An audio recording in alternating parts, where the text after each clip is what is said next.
Hello everybody and welcome back to the Traxion channel for another new video. Today is going to be the third installment in my very late introduction to BeamNG.Drive, which is a series where I basically am playing through the different game modes in BeamNG and giving those of you who haven't played the game as much as you could have up to this point, such as myself, a chance to kind of get an understanding of what the game's all about, and I am loving it so far. It's absolutely awesome. Today I'm going to be trying out another different game mode. Now, we've done campaigns and scenarios. We did scenarios in episode 1 and campaigns in episode 2. If you haven't seen them already, make sure you go and check them out. We're going to skip over free roam, let you guys do that yourselves in your own time, and we're going to jump into some time trials. So within time trial mode, you can basically select from a number of locations. So we've got like West Coast USA there, you've got a test track, Glow City, an industrial site, all sorts of super cool locations, and within each of those locations you're going to have a list of different circuits. So if I select West Coast USA and then go to select layout, you can see all the different layouts of time trials I can do within that particular location. Now, I should make it clear, I don't know any of these circuits. I've done this game mode once before to see what it was like for, maybe I did 2 different layouts, and basically all of these are totally unknown to me, so I'm not going to be picking and choosing the best layouts. I'm just going to be picking ones that sound interesting to me and then seeing whether they actually are as interesting as they look. So I think a good place to start would be the automation test track. We've got a lot of different circuits here. We've got handling course, gravel circuit, racetrack, and all that kind of stuff. And then we've got hill climbs as well. Now, I'm thinking it might be quite interesting to try one of the hill climbs. A harrowing ride along the cliffs and around the switchbacks of a mountain. Yeah, let's do that. That sounds up my street. So the way the vehicles work in this game, basically you've got a choice of all of these different things, and they all look like kind of low-end road cars. There's not really anything too exciting, but within each of the cars there are multiple different versions, and that's where you get your excitement from. So like with this one, for example, the Charrier FCV, it starts off with your classic standard hatchback, but then by the time you get to the end, you get your track day prepared cars, your gravel rally cars, and then you get your proper, you know, sequential gearbox, asphalt sequential, hill climb cars and stuff like that. So there's such a huge range of vehicles to choose from. I think because I'm doing a hill climb course, I'm going to pick something with a little bit of bite to it. I don't want to go something super quick straight away, but I think I will pick like a race prepared car of some kind. So we've got the Ibishu Covet there, and we've got a track version. It's got 271 horsepower. Yeah, this is ideal. Let's go with this one for the first challenge. Feel free, guys, to mirror all of these settings, mirror these challenges, and let us know how you get on with them, see if you can beat my times. I'll make sure after the runs are finished, I let you know what time I set. It's time for the gloves. Come on. Oh, wow. So I was kind of stalled off the line there, but we got going eventually. Now, it feels like it's front-wheel drive. Of course, I'm driving this blind, so I don't really know where the corners are going to go. Oh, so much power. You can just feel the understeer kicking in. It's a nice flowing circuit so far. I'm enjoying this. The car is very understeery and powerful, but it actually has quite a lot of grip when you're at the right speed, and but it's just so quick to suddenly start understeering. Oh, this is like... Oh, I've got the wrong gear there. Nice wee slalom. Oh, is this ice? Got a little bit of ice in the mountain. It is ice. Oh no. That was a surprise.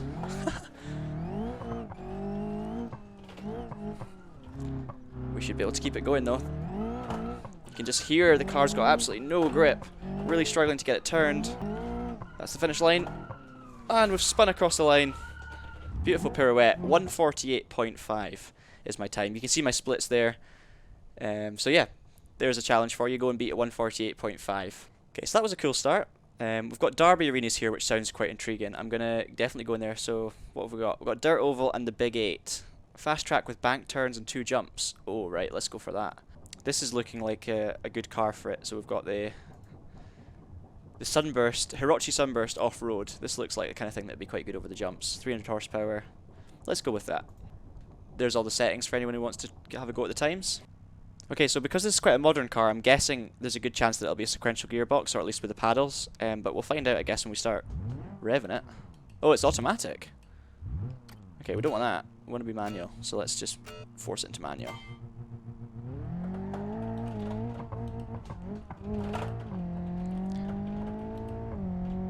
Big jump. Don't know what it did recommend a speed, but I don't know how fast we're going. It's a bad start. There's my. Is that my suspension? Okay, so the jumps are fairly big. We've established that much. I'm trying to keep it pinned all the way through here, but it's not going to end. You know what? Let's restart that before we go any further down the hill. Oh, made it over. More big. These jumps are huge. Oh. Rear drive. Okay, rear drive shaft's broken. Okay, we're badly damaged.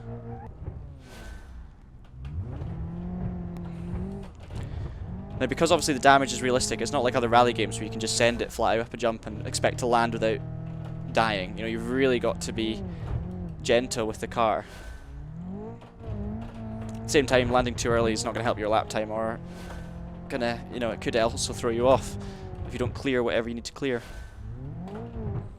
Like that, for example, we could have gone a little bit faster. Right, use the banking. It's a really cool little track, actually.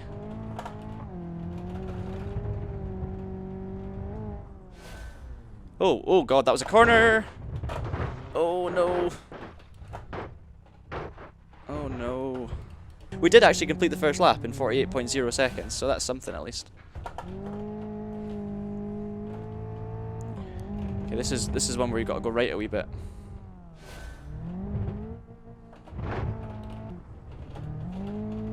Okay, my first lap was a 48.1. Gonna try and beat it on this one with a running start.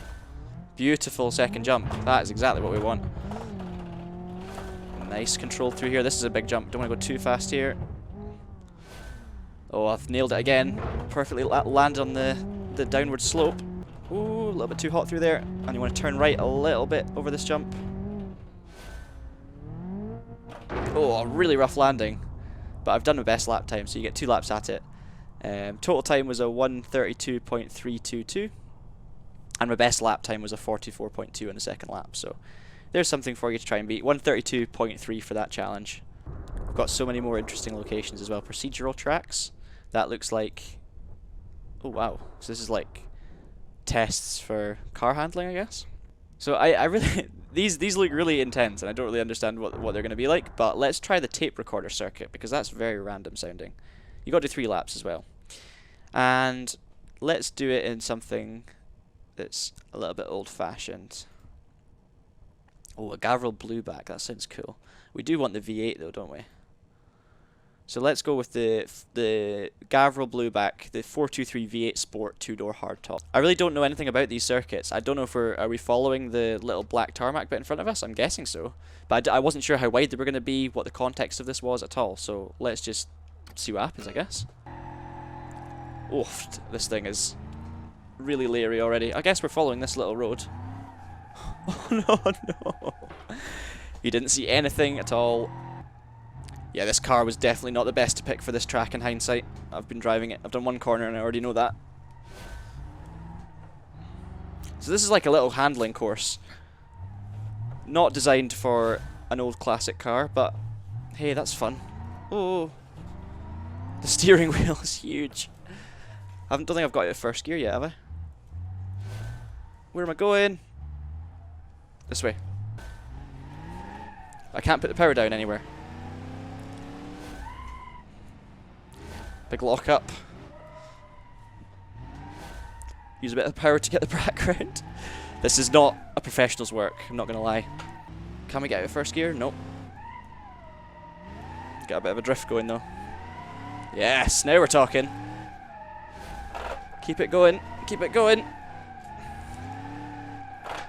Yes. Okay, it was worth it for that.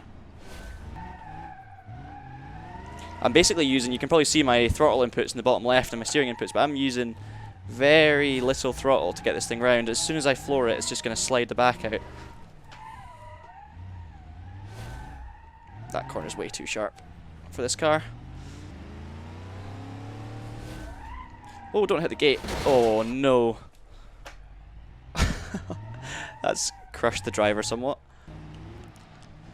I want to see, so this is the driver's perspective, so obviously we can see through the roof, which is really nice. It gives us a lot more flexibility in terms of what we can see. The car's really not handling very well anymore though. It's just very clearly not designed for slow speed corners like these. It's very clearly designed for American open wide roads. through the gates that tried to kill me last time. Well, they probably did kill me if this was real life. Coming up to big drifty corner.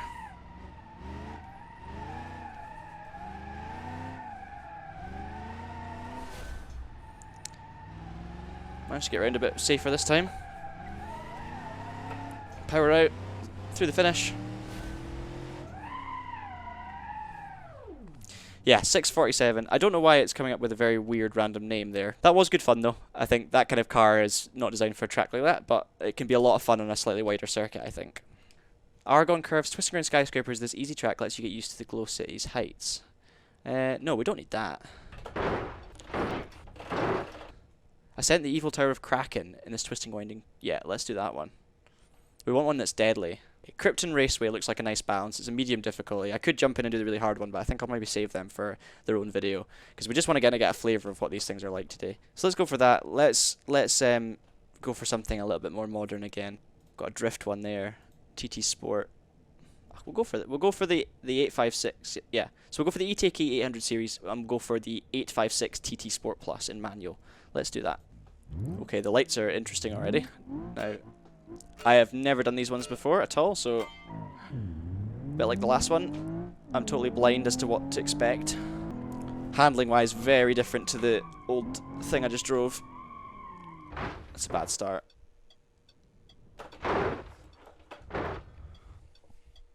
Why are my indicators on?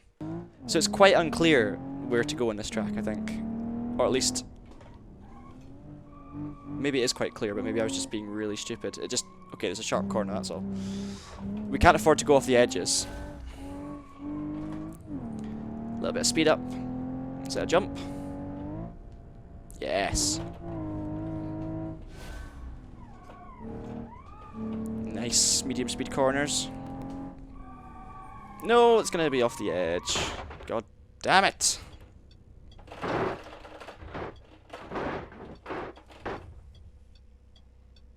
Hazards again. Got a jump coming up. The problem is, it's not as if it's like a rally where you've got pace notes. So when you're doing it for the first time, you have no idea when the corner's suddenly going to be really sharp and you're going to fall off. With this track, you've got no barrier, so you are going to fall off the edge. We'll just make sure we survive it, I think. That's probably the safest way to do this. That was a bit too close for comfort through there. Get a bit of speed up. Log sweeping right-hander. Don't sharpen too much. Ah! We're okay. No, no, no, no, no, no, no, no, no, no, no, no. Well, one thing I can say is this car's got great safety features. The hazards definitely come on automatically, which is very impressive. I think I should have picked a race car, because then I would have had a lot more downforce and been able to attack these tracks a bit more instead of just surviving them and failing. It's quite a fast one, I think. And then this corner up here is a little bit slower.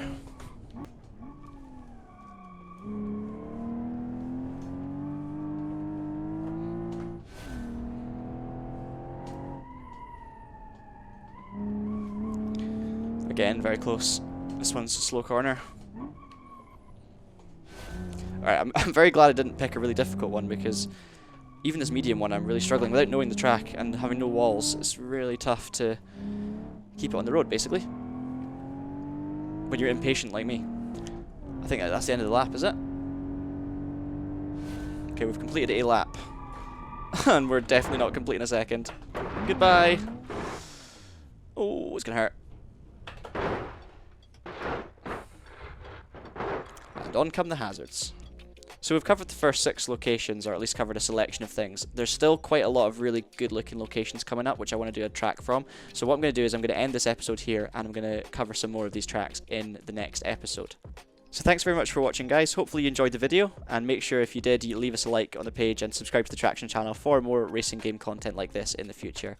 In the meantime, keep it pinned, thanks for watching, and we'll see you in the next episode.